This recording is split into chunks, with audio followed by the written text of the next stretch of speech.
Tonight, dear listener, as you settle into the comfort of your bed, I invite you to journey with me. Let the world outside your window fade away. Let the concerns of the day dissolve like mist in the morning sun. We are traveling back in time through the winding cobblestone streets of mid-16th century Prague. Close your eyes and let the gentle, steady rhythm of this ancient tale carry you into a deep and peaceful slumber.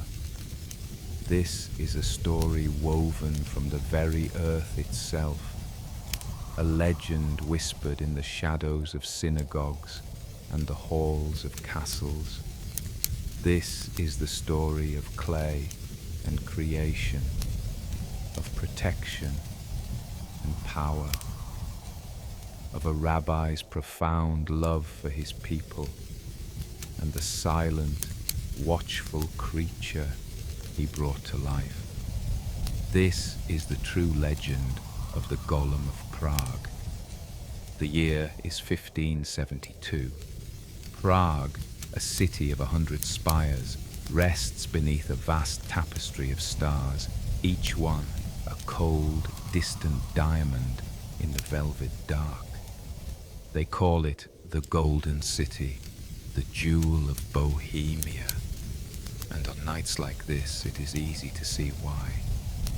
The Vltava River, a dark, silent ribbon, flows quietly through the sleeping city, its waters catching the pale moonlight like scattered shards of silver. In the distance, the imposing spires of Prague Castle pierce the night sky, a fortress of kings and emperors, a silent observer of the lives unfolding below. Down from the castle hill, nestled in a bend of the river, lies the Jewish quarter. This is Josefov, the Jewish ghetto, a city within a city, where for centuries the Jewish people have made their home behind walls both visible and invisible. The streets here are narrower than elsewhere in Prague, the ancient buildings pressed close together like old friends sharing secrets, their timbered facades leaning into the winding alleyways. The air itself feels different here, carrying the faint, sweet scent of freshly baked challah bread from the bakeries that will open long before dawn, a comforting aroma mixed with the lingering, earthy smoke from evening hearth fires. Listen carefully, and you might hear the faint, musical echo of prayers drifting from the old new synagogue, that ancient house of worship with its distinctive steep brick gables and solemn Gothic arches. Built in the year 1270, it stands as one of Europe's oldest active synagogues, its weathered walls having witnessed 3 centuries of joy and sorrow, of celebration and persecution. Its stones have absorbed the hopes and fears of generations. During this time, Prague was entering what would become known as a golden age for its Jewish community, particularly under the reigns of Maximilian II and later the enigmatic Rudolf II. The Jewish quarter was a thriving, bustling place by day, with merchants hawking their wares, scholars debating fine points of law, craftsmen hammering metal, and rabbis guiding their flock. It was a vibrant tapestry of life woven within the confines of the ghetto walls. But tonight, as you drift deeper into the warmth and comfort of your bed, know that beneath this surface of prosperity lurked the ever-present shadows of danger. For the Jewish people of Prague lived always with the knowledge that their safety was fragile, their peace temporary, their protection dependent on the shifting whims of rulers and the deep-rooted prejudices of their neighbors. In a modest house near the synagogue, a single light burns. An elderly rabbi sits by candlelight, his weathered hands the skin like ancient parchment, moving slowly across the pages of a heavy, leather-bound text.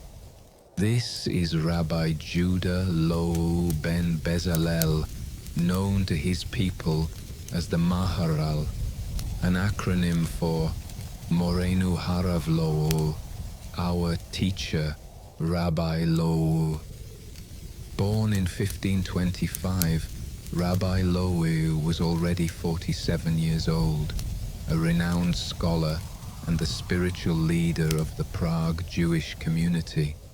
His beard, once as dark as a raven's wing, now flows down his chest, a cascade of silver that seems to catch and hold the candlelight. His eyes, though aged and tired from a lifetime of study, burn with an inner fire of wisdom, a deep and steady light accumulated through decades of contemplation. The rabbi's study is a sanctuary of knowledge, a room that feels like the heart of the ghetto's spiritual life. Books line every wall from floor to ceiling, their leather spines worn smooth and soft by the touch of countless hands. Scrolls of the Torah, the Talmud, and the mystical teachings of the Kabbalah rest in specially crafted wooden cases.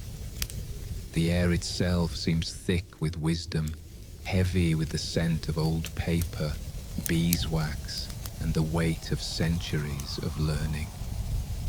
Rabbi Loew reads by the light of 3 candles, their flames steady and silent in the still air, casting long dancing shadows on the walls.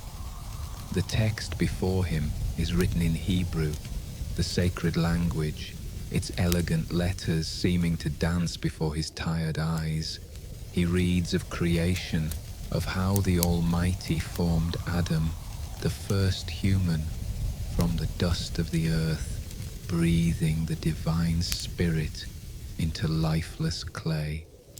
The word catches his eye, a single word on a page of thousands. Golem. In the Psalms, chapter 139, verse 16, the word appears just once in all of Scripture.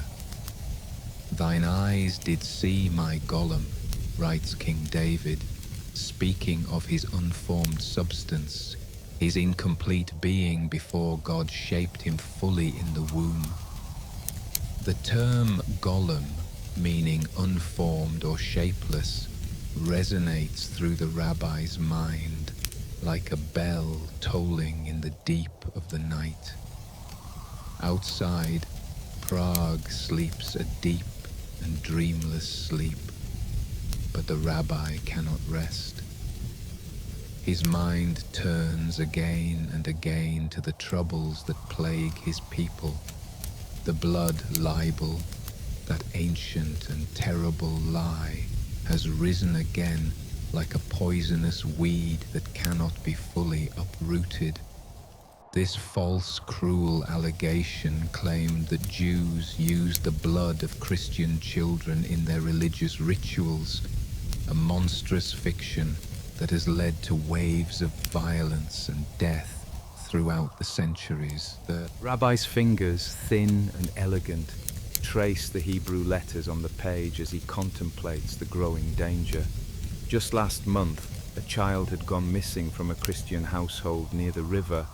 Though the child was found days later, safe and sound, having simply wandered off and gotten lost in the woods, the damage was done.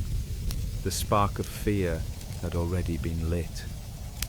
Whispers had already begun to slither through the taverns and marketplaces, Fingers had already pointed towards the ghetto, and the familiar, baseless accusations had already taken root in suspicious minds.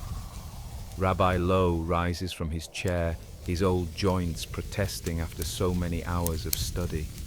He walks to the tall, narrow window, peering out at the sleeping ghetto. The street below is empty, save for a lone cat, a shadow moving through shadows, prowling in search of mice.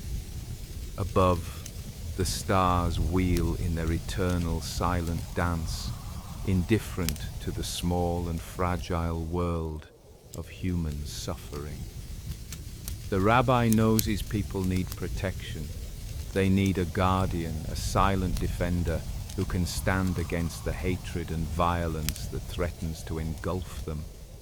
The authorities offer little help, though Emperor Rudolph II would later issue decrees protecting the Jews. At this moment in our story, such protections are still years away. As the rabbi watches the silent city, a thought begins to form in his mind, rising from the deepest, most secret depths of his mystical studies, like a bubble rising through dark water. The ancient texts speak of it. The Talmud mentions its possibility. The secret books of the Kabbalah, the Zohar, whisper the formulas. A golem, a creature of clay animated by the sacred, unspoken names of God, brought to life for one purpose: to serve and protect. 3 nights pass before Rabbi Loew makes his decision.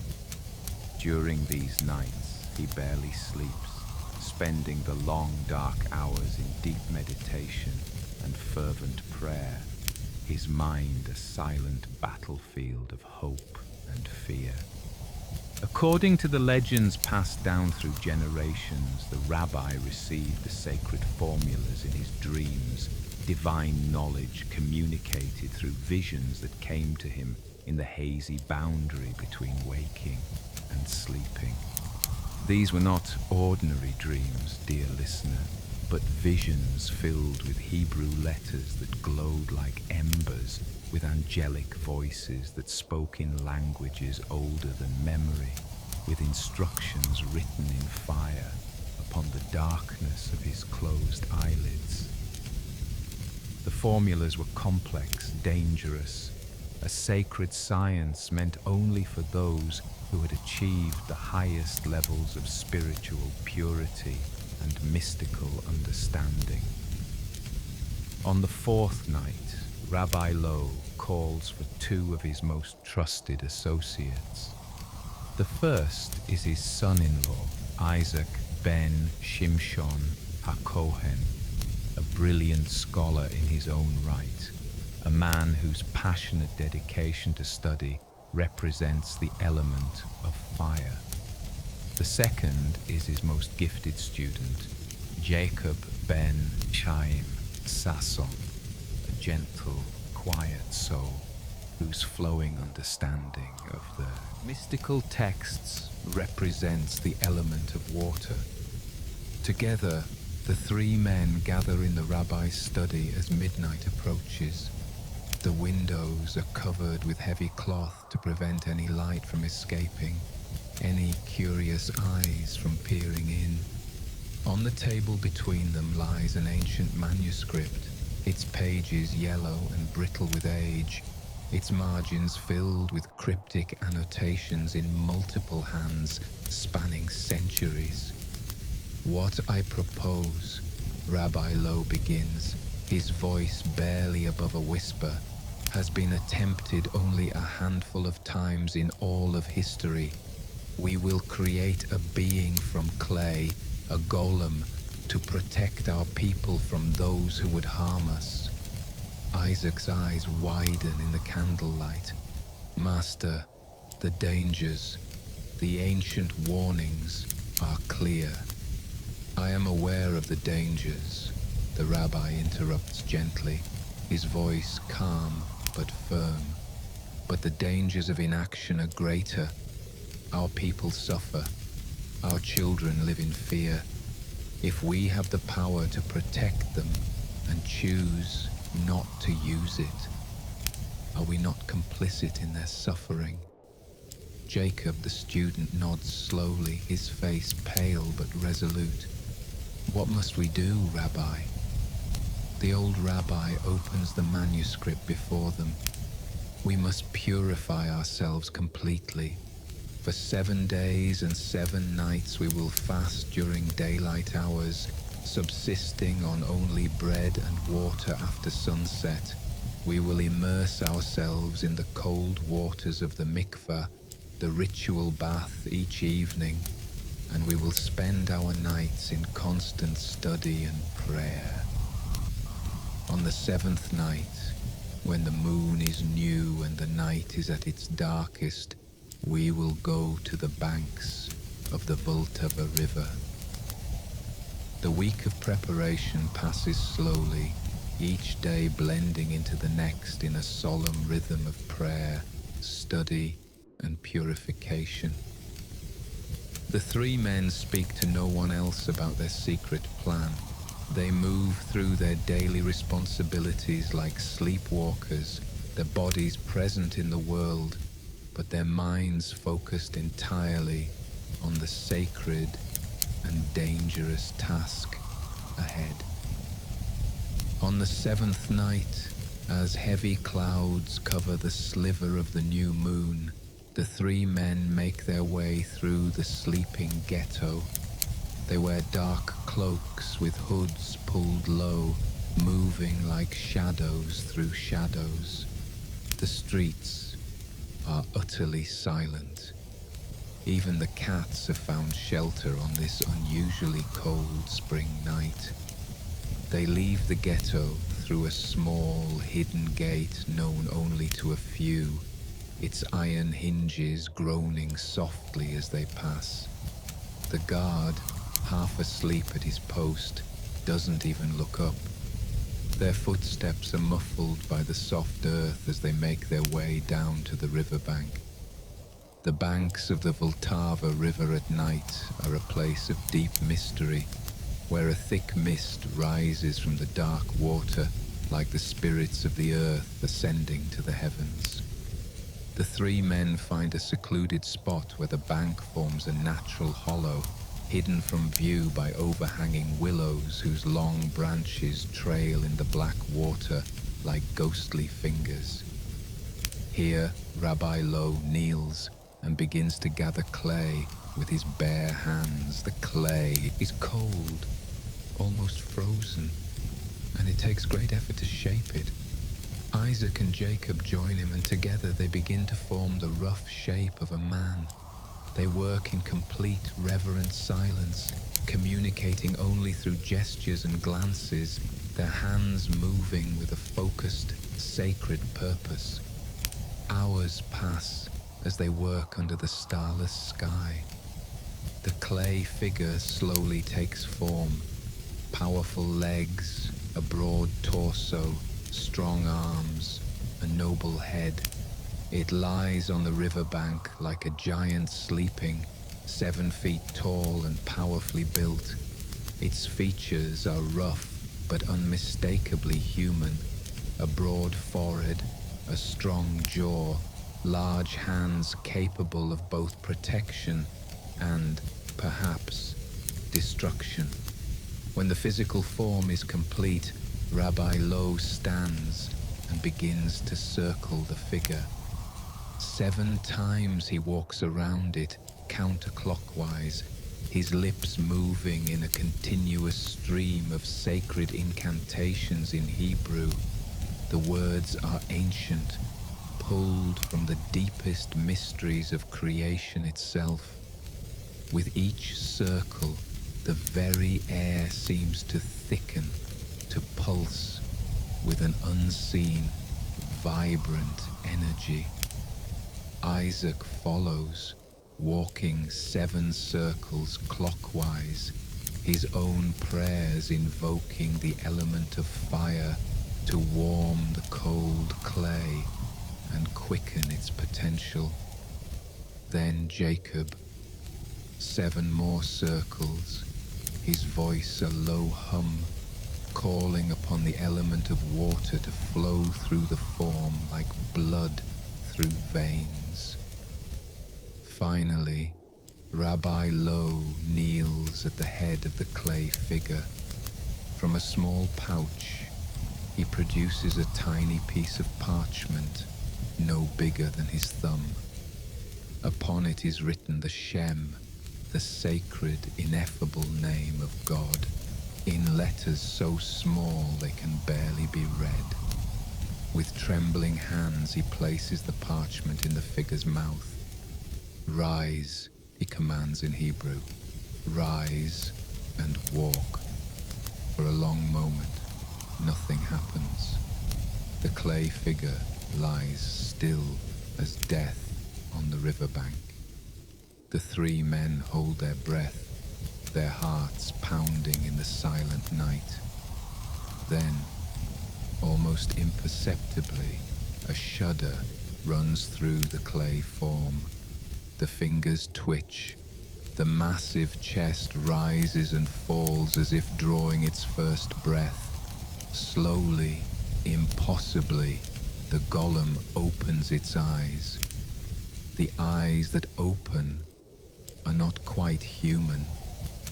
They are deep and dark as polished river stones, holding no spark of a soul, yet somehow conveying an ancient, primal awareness. The golem's gaze fixes on Rabbi Loew with the unwavering intensity of a newborn seeing light for the very first time. "Rise," the rabbi repeats, his voice stronger now, filled with the authority of a creator. The creature obeys. Its movements are stiff at first, its joints of clay grinding against each other like millstones. It sits up slowly, dirt and river mud falling from its broad shoulders. Then, with an effort that seems to shake the very ground beneath them, it stands. The golem towers over the 3 men, its massive form blocking out what little light there is in the sky. Rabbi Loew named it Yosele, a diminutive, gentle form of Joseph, attempting to humanize this creature of earth and divine word. In the Talmudic tradition, Joseph was called the Righteous One, and the rabbi hoped this name would guide the creature's actions toward righteousness. Yosele, Rabbi Loew says, his voice carrying the authority of creation itself, "You have been brought into being for a sacred purpose. You will protect the Jewish people of Prague from those who would harm them. You will be their shield, their guardian in the darkness." The golem nods slowly, understanding without truly understanding, comprehending through the divine force that animates it, rather than through any human consciousness. Its face, rough-hewn from clay, attempts what might be considered an expression of acknowledgement. The journey back to the ghetto is surreal.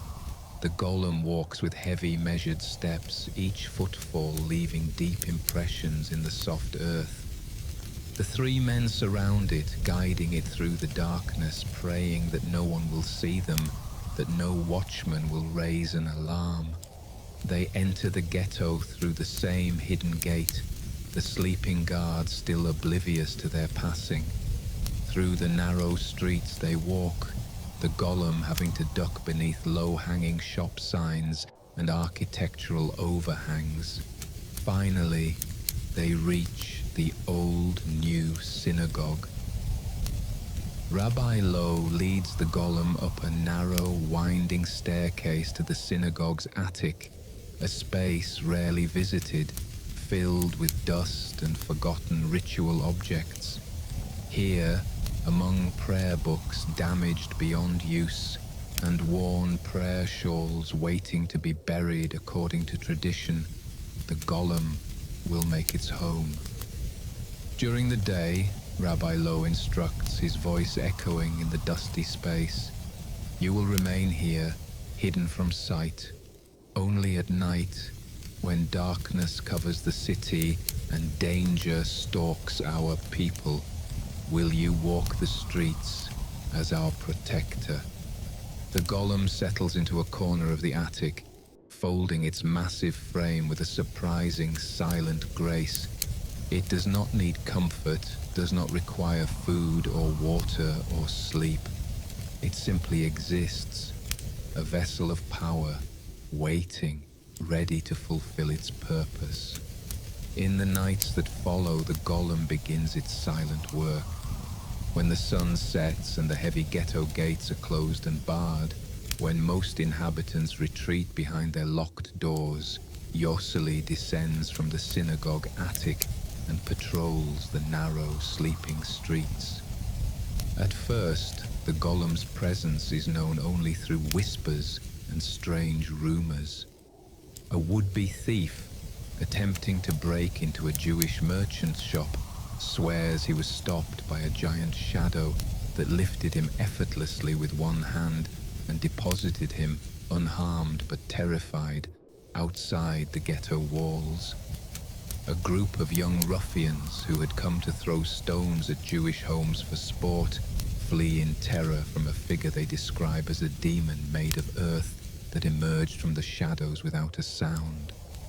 The golem works in absolute silence, never speaking, for the gift of speech was not given to it.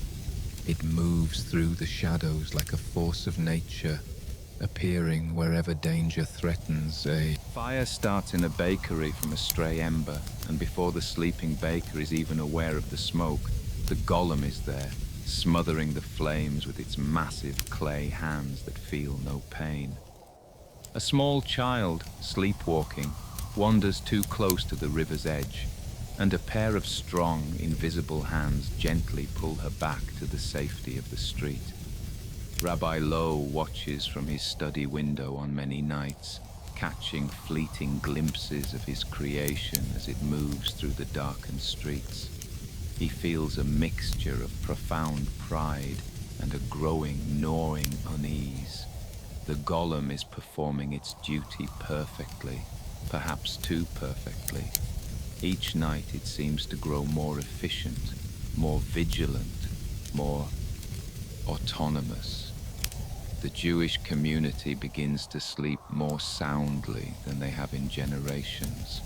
Parents no longer keep a fearful vigil by their children's beds. Merchants worry less about their shops being vandalized. The constant low-level fear that has been their unwelcome companion for centuries begins to ease, replaced by a newfound sense of security. But outside the ghetto walls, strange and fearful stories begin to circulate. The Christians speak in hushed, frightened tones of a monster that haunts the Jewish quarter, a creature of dark magic that proves in their minds that the Jews are in league with supernatural forces. What was meant to dispel one set of dangerous rumors has only given birth to another. One night, 3 weeks after the golem's creation, a more serious threat emerges. A mob has gathered at the main gate of the ghetto, their faces illuminated by the flickering, menacing light of torches. They carry crude weapons, pitchforks, clubs, and farming tools. They've been drinking, working themselves into a fury over the disappearance of another child. Though this one disappeared from a village 20 miles away, facts matter little to an angry, frightened crowd. "Bring out the child murderers!" they shout, their voices a drunken, hateful chorus. "We know what you do with Christian blood." The ghetto watchmen, elderly Jews assigned to the gates more as a formality than an actual defense, cower in their small guardhouse. They know they cannot stand against such a crowd. One runs to wake Rabbi Loew, but before he can even reach the rabbi's house, the golem appears. Yosseli stands before the gates, a silent, immovable bulwark, placing its massive bulk between the mob and the entrance to the Jewish quarter. The torchlight flickers across its rough clay features, creating dancing shadows that make its face seem to shift and change, to glower with an unholy life. The crowd falls silent, their drunken courage evaporating like morning dew in the face of this silent, terrifying apparition. "Demon!" someone shouts from the back of the crowd, safely hidden behind others. The golem takes one step forward, just one. The ground seems to tremble beneath its immense weight. The mob takes 3 steps back, then 5, then running, turning and fleeing into the night, their torches dropped and sputtering in the mud, their weapons forgotten in their haste to escape the silent earthen giant. The next morning, Rabbi Loew is summoned to Prague Castle. Emperor Rudolf II, a man known for his deep and abiding interests in mysticism, alchemy, and astrology, wants to speak with him personally. Prague Castle in the late 16th century is a world unto itself, a sprawling, magnificent complex of palaces, churches, and gardens perched high above the city. As Rabbi Loew climbs the steep, winding path to the castle, he can see all of Prague spread below him like a vast, intricate tapestry. The sea of red-tiled roofs, the church spires reaching toward heaven, the Vltava River winding through it all like a silver thread. The Emperor's court is a place of wonders and oddities. Rudolf II has gathered around him the greatest and strangest minds of Europe. Astronomers, alchemists, artists, and now it seems a Jewish rabbi. The halls are filled with curiosities from around the world. Mechanical automatons that can write and play music, paintings so lifelike they seem to breathe, astronomical instruments of impossible complexity. Rabbi Loew is led through marble corridors hung with rich tapestries depicting scenes from classical mythology, past courtiers dressed in fine silk and velvet who eye his simple rabbinical robes with a mixture of curiosity and suspicion. Finally, he is brought to a private chamber where the emperor waits. Rudolf II is not what the rabbi expected. The emperor is a man of middle years, with intelligent, searching eyes that hold a hint of melancholy, perhaps even a touch of madness. He is surrounded by books and scientific instruments, looking more like a scholar than a sovereign. "Rabbi Loew," the emperor begins in accented Hebrew, surprising his guest. "I have heard remarkable stories about your community, stories of a guardian, a protector that walks your streets at night." The rabbi remains silent, his face a carefully neutral mask. "I am not your enemy," the emperor continues, switching to German.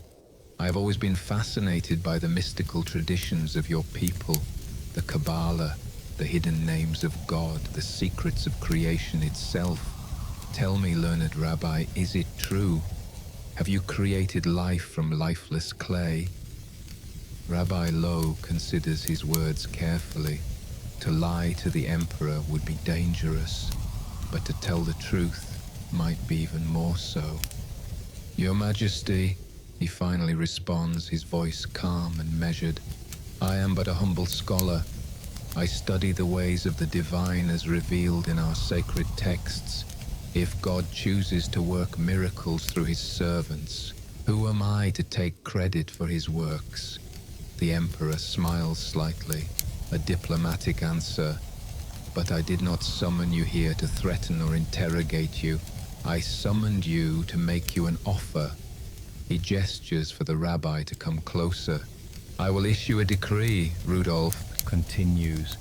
guaranteeing the safety of your people throughout Bohemia. No more blood libels will be tolerated. Anyone who harms a Jew will answer to imperial justice. In exchange, I ask only that your guardian remain peaceful, that it not become a threat to the broader peace of my realm.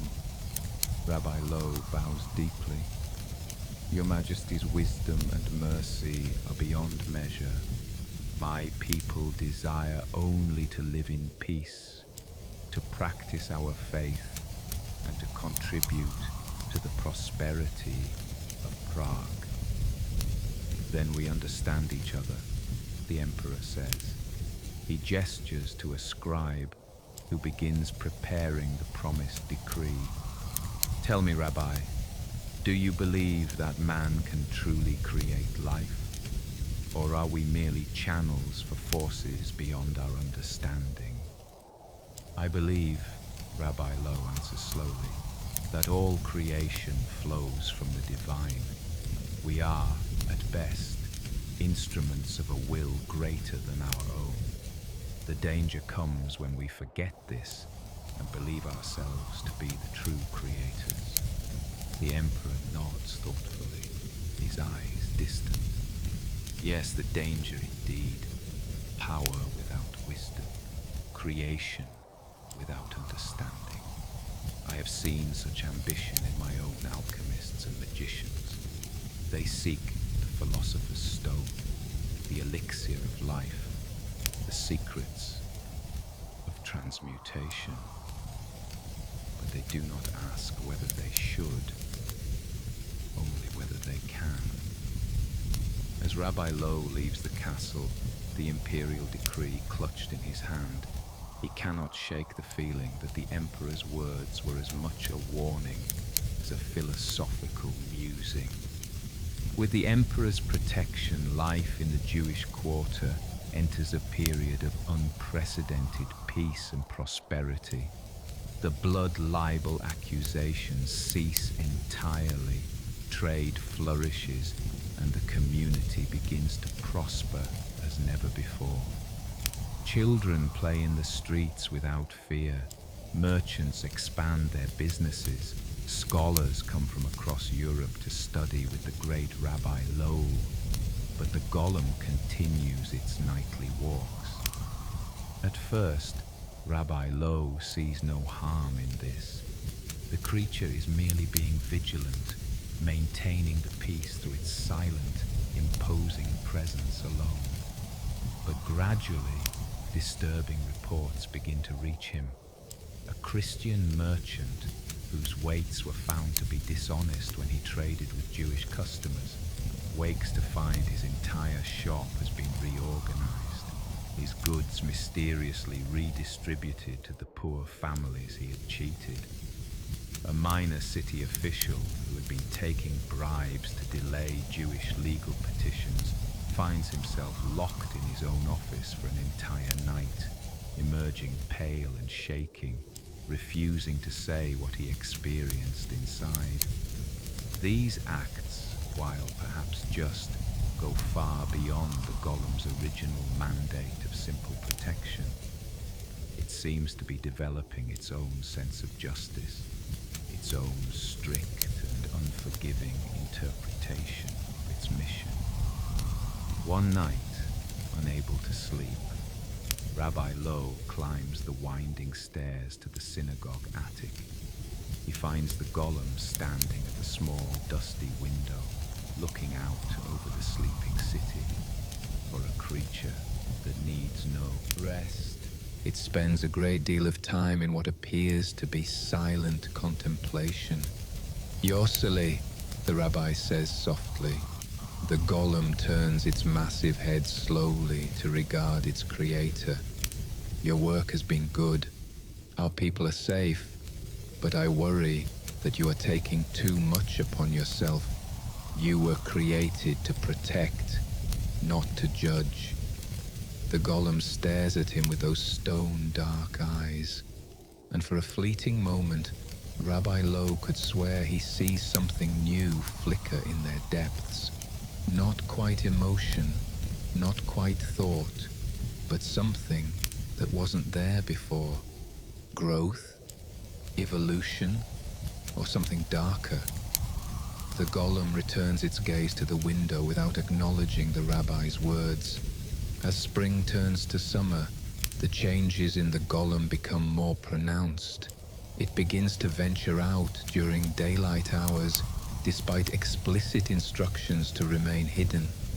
People report seeing it standing motionless in the market square for hours, watching the daily life of the ghetto with an intensity that makes them deeply uncomfortable. More troubling are the reports from outside the Jewish quarter. Christian children claim to have seen the golem following them at a distance, though it never harms them. Horses shy away from certain streets where it has passed. Dogs bark at empty shadows. The very air seems to grow heavy and still when the golem is near. One afternoon, a delegation of Jewish elders comes to see Rabbi Loew. They are led by Abraham Goldberg, a wealthy merchant and a long-time respected member of the community council. Rabbi, Abraham begins, clearly uncomfortable. We are grateful for all you have done. The protection you have provided has been a blessing, but speak freely, Abraham. Rabbi Loew encourages, his heart heavy. The golem frightens people, Rabbi, not just our enemies, but our own people. Children run from it. Women cross the street to avoid it. And lately, he pauses, choosing his words carefully. Lately, it seems to be watching us as much as it watches for threats. Rabbi Loew nods slowly. He has noticed this too. The golem's vigilance has taken on a quality of surveillance. It knows the routines of every family, the habits of every individual. It has become not just a protector, but an observer, a judge, perhaps even a potential oppressor. And there's more, another elder adds, his voice trembling slightly. The Christians are beginning to talk again. Not of blood libels this time, but of dark magic, of an unnatural creature that proves we consort with demons.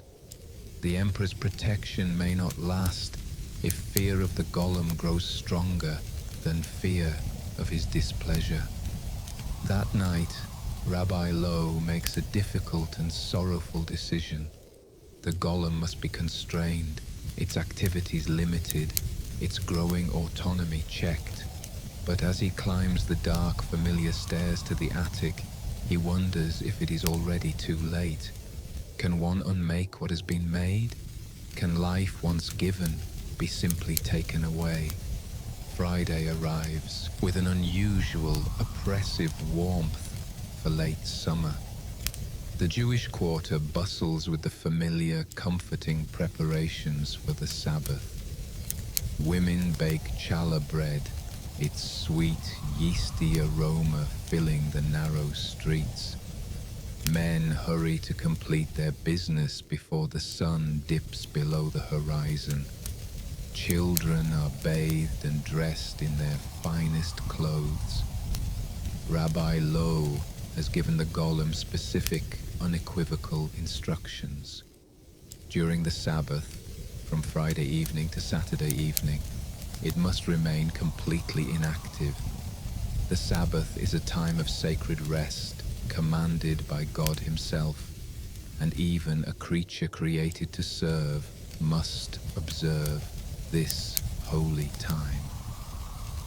As the sun sets and the Sabbath candles are lit in homes throughout the ghetto, a peaceful, holy quiet descends. Families gather around their tables, their faces glowing in the soft candlelight, singing traditional songs, sharing meals, celebrating the blessed day of rest.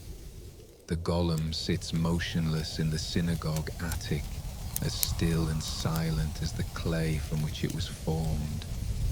But something goes terribly wrong. Perhaps it is the accumulated weeks of increasing autonomy. Perhaps it is some fatal flaw in the mystical formula that gave it life. Or perhaps, as some later whispered, it is the inevitable, tragic consequence of man attempting to imitate the divine act of creation. Whatever the cause, as midnight approaches, the golem stirs, its eyes open in the darkness. Slowly, deliberately, it rises from its position in the corner of the attic. It moves to the stairs and descends, each heavy footfall echoing in the empty, silent synagogue like a clap of thunder.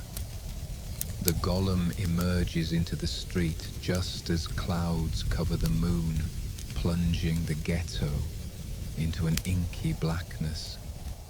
But darkness means nothing to the creature. It begins to walk, not with its usual purposeful, silent stride, but with something approaching a strange and terrible agitation. According to the legends that have come down to us, the golem begins to act erratically, its behavior becoming increasingly destructive. It stops at a water barrel and strikes it with such force that it shatters, sending a flood of water across the cobblestones. It approaches a market stall, closed and shuttered for the Sabbath, and systematically dismantles it, leaving wood and goods scattered across the street. The noise wakes Samuel, the watchman, an elderly man who has served the community for 40 years. He peers out from his small shelter near the main gate and sees the golem moving through the street like a force of nature, a dark whirlwind of purposeless energy.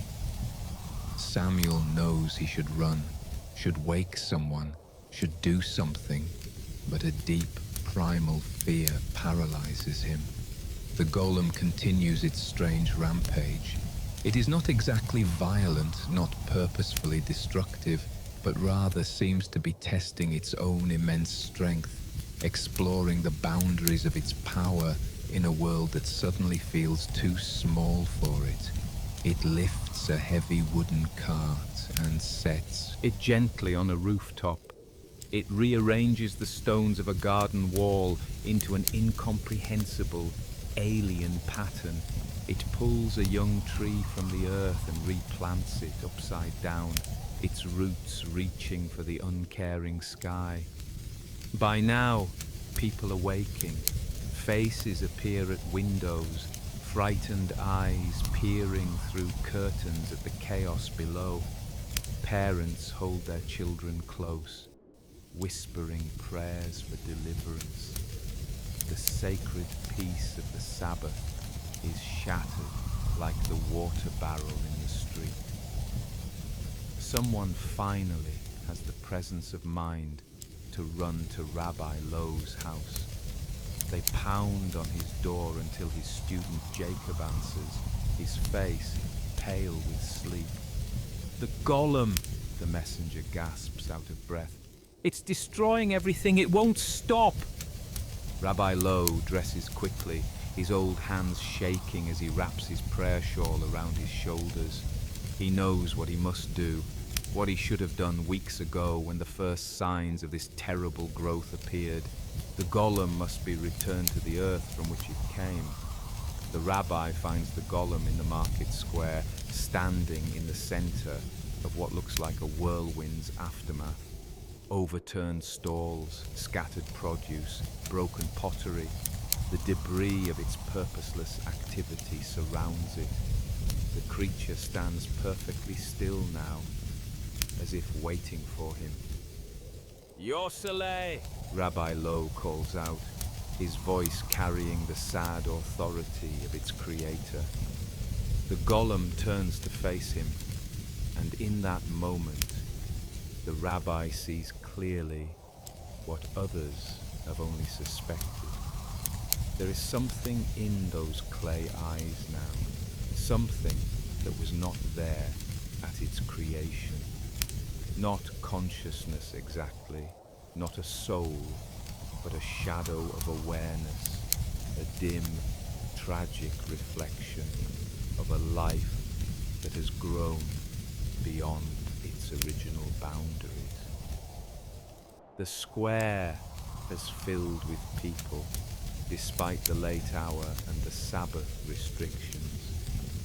They watch from doorways and windows as their rabbi approaches the massive, silent figure. "You have served well," Rabbi Loew says, his voice gentle but firm. "You have protected our people as you were created to do, but your time has come to an end. Return with me to the synagogue." For a moment that stretches like an eternity, the golem does not move. The watchers hold their breath. Will it obey? Can it still obey? Or has it grown beyond the power of its creator to command? Then, slowly, with a movement that seems to convey a deep and profound weariness, the golem nods and follows Rabbi Loew through the silent, debris-strewn streets.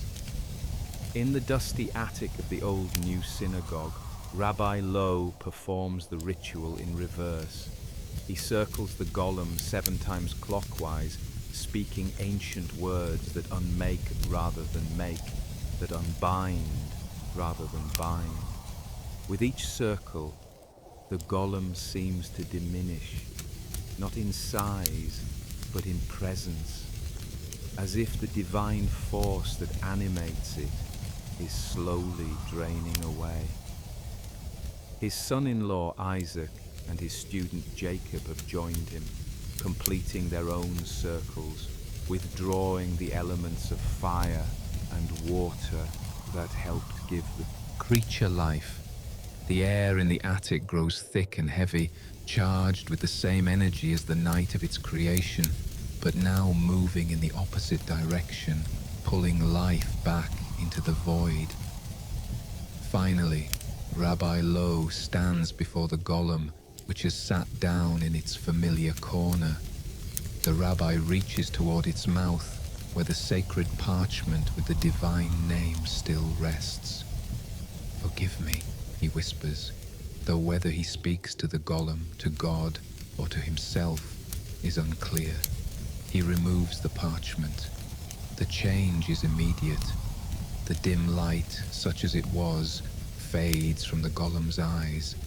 Its massive form slumps, no longer held upright by divine animation.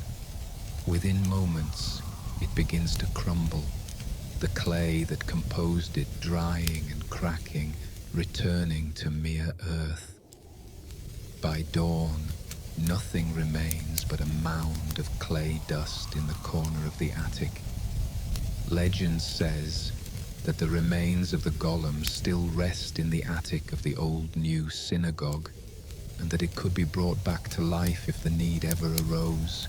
Some claim that on certain nights when the moon is dark and danger threatens the Jewish people, the dust stirs as if remembering its former purpose. Rabbi Loew never speaks publicly about that night, or about the golem's creation and destruction. In his private writings, discovered only after his death in 1609, he reflects on the experience. "We sought to create a protector, and indeed created one. But in our creation, we discovered a truth as old as Eden, that the power to create carries with it consequences we cannot foresee. The golem served its purpose, perhaps too well. It saved lives, prevented violence, brought peace to our streets. But it also showed us the danger of absolute protection, of power without a soul, of strength without wisdom. The Almighty, in his infinite wisdom, gave humanity free will along with life. We could give our creation life of a sort, but we could not give it a soul, could not grant it the divine spark that makes moral choice possible. Without that spark, even protection can become oppression, vigilance can become surveillance, and strength can become tyranny. Perhaps this is why the secret of creating a golem has been so carefully guarded, passed down only to those deemed worthy. Not because the knowledge itself is so complex, but because the wisdom to know when not to use it is so rare. Years pass in the Jewish quarter of Prague. Rabbi Loew continues his teachings, his leadership, his writings. He becomes even more renowned, but those who knew him before and after the time of the Golem notice a change. There is a weight to him now, a deep sadness in his eyes when he speaks of divine creation, a thoughtful pause before he discusses the nature of life and consciousness. The Jewish community prospers under the protection of Rudolf II's decree. The emperor, true to his word, maintains his protection of the Jews throughout his reign. In 1612, 3 years after Rabbi Loew's death, Rudolf II also passes away. The new emperor, Matthias, has less interest in mysticism and less sympathy for the Jews. The old fears begin to resurface, the old accusations to whisper through the streets of Prague like a cold wind through empty houses. It is then that the stories truly begin to spread about the Golem. Each telling adds new details, new adventures, new meanings. The attic of the old new synagogue becomes a place of deep mystery. The entrance is sealed, access forbidden except to the chief rabbi, and even then only on the holiest of days. During the dark years that follow, through persecution and pogrom, war and peace, the legend of the Golem provides a strange comfort to the Jewish people. In their darkest moments, they whisper that the Golem could return, that Rabbi Loew's creation waits in the attic, ready to rise again when the need is greatest. The story spreads beyond Prague, beyond Bohemia, carried by traders and scholars, refugees and wanderers. The Golem becomes not just a creature of clay, but a symbol of protection, of the deep human desire for safety in an unsafe world. As our story winds toward its close, dear listener, as your eyes grow heavy and sleep beckons, let us reflect on what the Golem truly was. Was it real? Did Rabbi Judah Loew ben Bezalel truly speak sacred words over river clay and bring forth life? Or was it always a story, a parable, dressed in the clothes of history, teaching us truths too complex for simple telling? The historical Rabbi Loew was indeed real. He was a philosopher, a mystic, a teacher whose writings on ethics and Jewish law are still studied today. His grave in the old Jewish cemetery of Prague is still visited by thousands each year, who leave small stones on his tombstone as signs of respect and remembrance. The synagogue, too, is real. It is still standing after more than 7 centuries, its ancient stones a quiet testament to endurance. It has seen empires rise from dust and return to it, has survived the harshest of winters and the darkest of storms. It stands today, its small Gothic arches reaching toward the heavens, a testament to the power of faith and community to outlast the fleeting shadows of hatred. And visitors still come to sit in its hallowed silence, to look up at the ceiling, and yes, to wonder about its attic. As for the Golem itself, it exists in that strange, misty borderland between history and legend, between what can be proven and what can be known in the heart. There are no contemporary accounts of the Golem from Rabbi Loew's lifetime. The first written versions of the story appear only in the 19th century, nearly 300 years after the events they describe. Yet, an absence of ink is not an absence of truth. Oral traditions, passed from grandparent to grandchild in the quiet of a winter's evening, can preserve memories for generations before they are ever committed to the page. And perhaps some stories are too dangerous, too sacred to write down while they are still fresh, still raw, still charged with the power of recent memory. What we do know is that the story of the Golem has survived and thrived. It has been told and retold, each generation finding in its clay form new meanings, new warnings, and new hopes. It has inspired countless other tales of guardians made of wood and stone, of protectors born from whispered words, all exploring the same fundamental questions. What does it mean to create life? What responsibilities come with such power? And can creation ever truly be controlled by its creator? In later centuries, as shadows grew long over Europe, and the communities that had flourished for generations faced times of great sorrow, the Golem took on a new significance. Here was a story of a people threatened with annihilation who found a way to protect themselves, even if temporarily, even if imperfectly. The Golem became a symbol of resistance, of the refusal to go quietly into that dark night. Some who survived those terrible years reported that in the quiet of hidden rooms, in the silence of forced journeys, they would tell each other the story of the Golem. It reminded them that they came from a tradition of strength, of ingenuity, of survival against impossible odds. It gave them a flicker of hope that somehow, from somewhere, protection might come.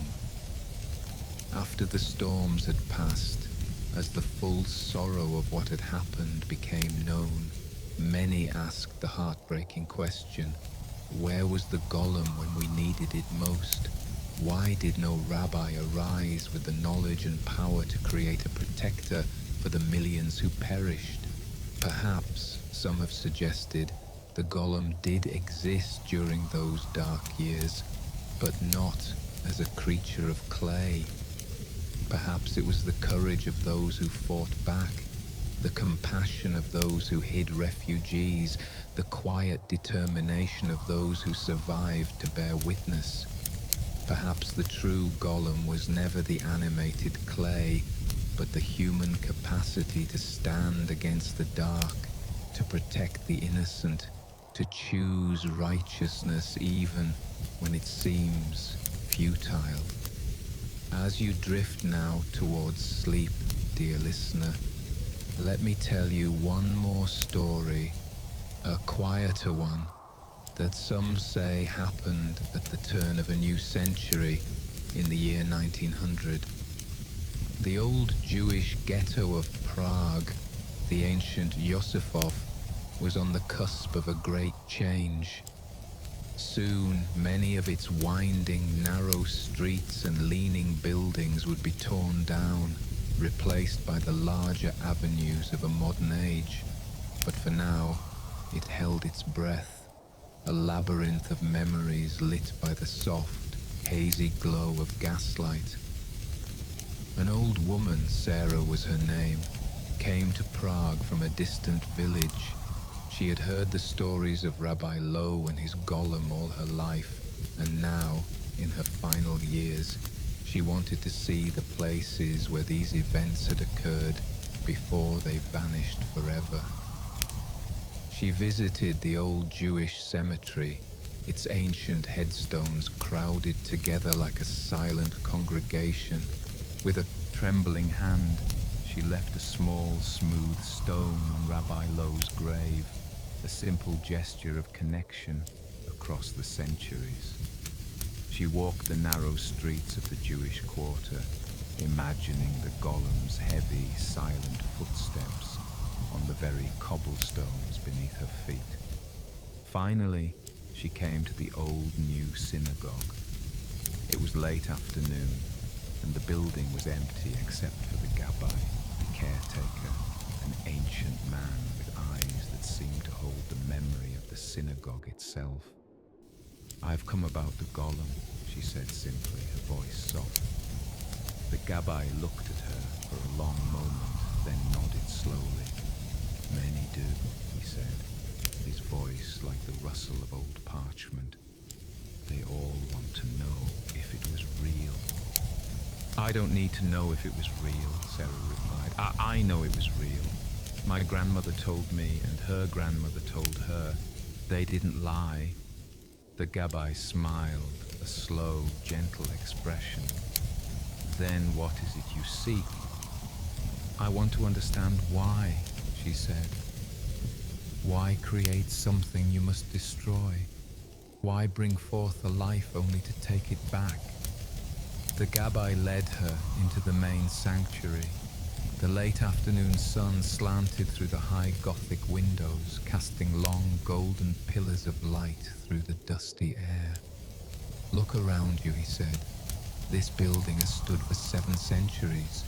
It has seen empires rise and fall, survived fires and floods, wars and pogroms. Do you know why?" Sarah shook her head. "Because it was built to be temporary," the gabbai said. "Every beam, every stone, every brick was placed with the knowledge that one day it would fall. The builders knew this. They accepted it, and they built it anyway. They built it strong enough to last, but not so strong that it would stand forever, because nothing should stand forever except the eternal." He pointed to the ceiling above which the attic lay hidden.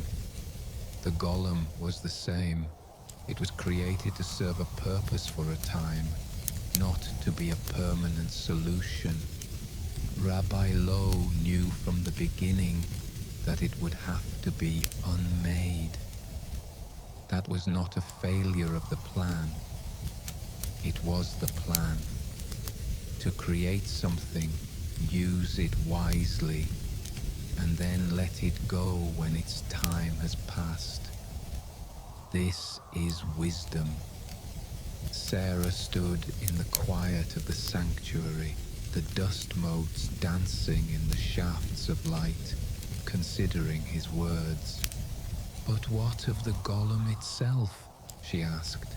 "Did it know it was temporary? Did it understand its fate?" The gabbai shrugged, a slight movement of his ancient shoulders. "Who can say what clay knows or doesn't know? But I will tell you a secret that my predecessor told me, and his predecessor told him, back through the generations to those who were there." He leaned closer, his voice dropping to barely a whisper. On the last night before Rabbi Loew unmade the Golem, they say it did something unexpected. It took clay from the riverbank, just a handful, and shaped it into something small. Some say it was a bird, others a flower, still others a tiny human figure. Whatever it was, the Golem placed it carefully in the corner of the attic before sitting down to await its fate. "What happened to it?" Sarah asked, breathless. When the Golem crumbled to dust, the little figure crumbled too. But here is the interesting part. They say it crumbled differently. The Golem returned to mere clay, but the little figure became something else. Some say it became seeds that were scattered by the wind, finding root in hidden gardens. Others say it became words that were absorbed into the prayer books, waiting to be whispered in moments of need.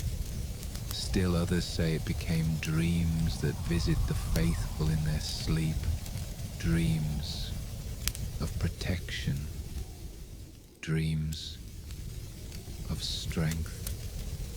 "Which do you believe?" Sarah asked. The Gabbai smiled his gentle, knowing smile. "I believe they are all true. Creation creates creation. Even a golem made by human hands could make something of its own. And perhaps that something, being made by something that was itself made, was freed from the limitations of its origin. Perhaps it still exists in some form, carrying within it the memory of the golem's brief, silent life. The seasons turn in Prague, as they have always turned. Winter wraps the city in a blanket of snow and silence, and through all these seasons, the old new synagogue stands unchanged, its attic sealed, its secrets kept.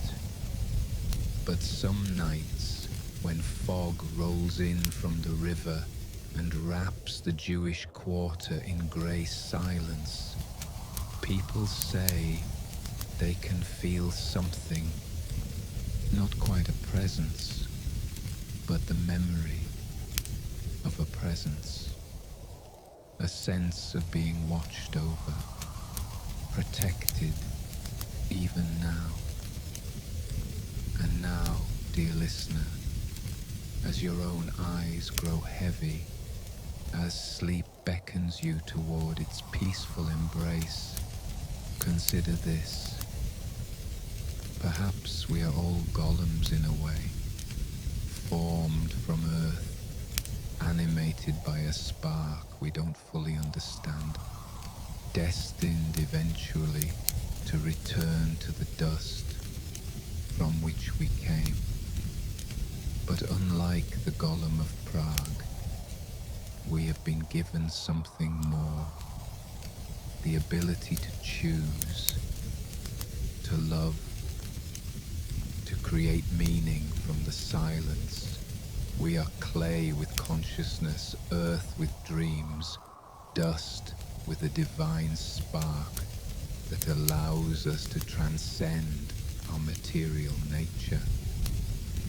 The ancient rabbis teach that when the Creator formed the first human, he gathered dust from all four corners of the earth, so that no place could later claim superiority, saying, humanity comes from us alone. We are all made from the same earth, animated by the same breath, united in our common origin and our common destiny. The Golem reminds us of what we are. We are creatures of this earth, fragile and temporary, but it also reminds us of what we are not. We are not merely animated matter, We are vessels of a sacred, unknowable light. Let that thought be a comfort to you now. Let it be a gentle hand, guiding you away from the worries of the day into the deep, quiet peace of the night. There is nothing left to do but rest. Sleep now. Sleep well.